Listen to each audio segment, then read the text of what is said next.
there and welcome to this video. 5 minutes pour comprendre la prononciation en anglais. C'est le défi de cette vidéo et je vais tout de suite te laisser être actif et participer à cette vidéo en me mettant un petit like, commentaire.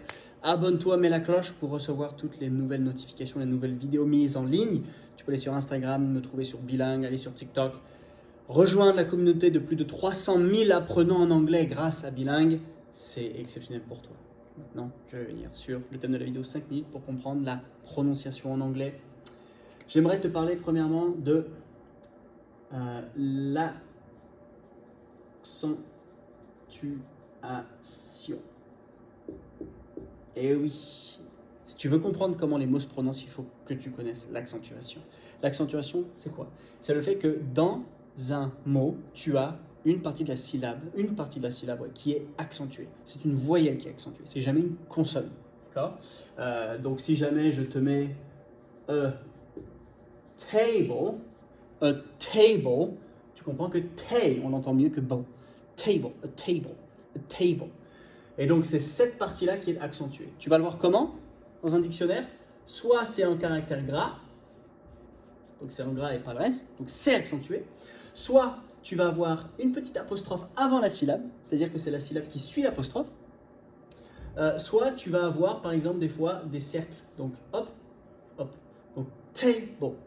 En fait, tu peux deviner sans jamais avoir vu rencontrer le mot en le regardant comme ça. Comment tu fais? Tu marques a table, dictionary, a table, accentuation c'est stress, okay?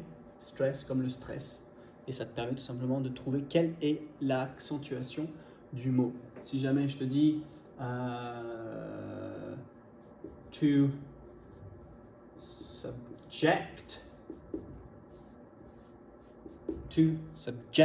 ject, tu l'entends plus que to subject. Et donc forcément, l'apostrophe serait juste ici, parce que c'est ject qui est accentué. Donc accentuation, ça va t'aider dans la prononciation. Deuxièmement, rythmique. La rythmique. Ah oui, beaucoup de gens oublient la rythmique dans la langue anglaise. La rythmique, c'est quoi? C'est le fait de ne pas parler en anglais avec la même force sur tous les mots. On ne le fait pas en français. Hein. On n'a pas une espèce de ton monocorde ou est pareil que en. En fait, tu n'accentues pas les mêmes mots. Il y a des mots, des syllabes, des prépositions que tu manges et que c'est pas ça s'appelle la rythmique. Par exemple, si jamais je te dis ça.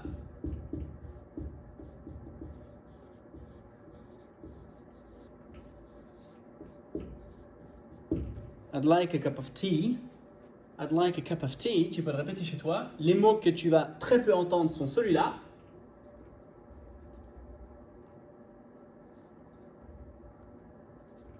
Donc la rythmique, c'est le fait de faire I'd like a cup of tea. I'd like a cup of tea. I'd like a cup of tea. Like a cup of tea. Et c'est peut-être pour ça d'ailleurs que tu as du mal à discerner auditivement quand quelqu'un vient te dire avec un vrai anglais, avec une bonne rythmique, I'd like a cup of tea. Petit. Mais si tu comprends like cup tea, la personne elle dit elle aimerait avoir une tasse de thé. Ok, bah je te sers. Donc important de ne pas dire I'd like a cup of tea. C'est pas comme ça qu'on parle anglais. La rythmique. Dernièrement.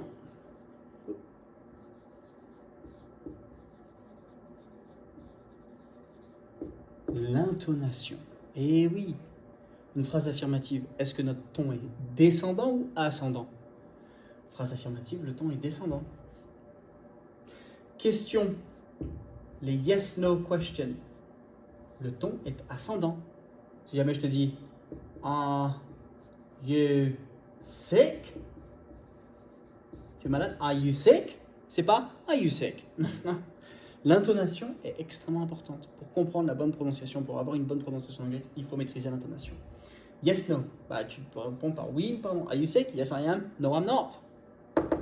L'intonation, les phrases générales, affirmatives, le ton sera descendant. Les yes, no questions, le ton sera ascendant. Voilà. Tu veux comprendre la prononciation en anglais? Il faut que tu maîtrises l'accentuation, la rythmique, l'intonation.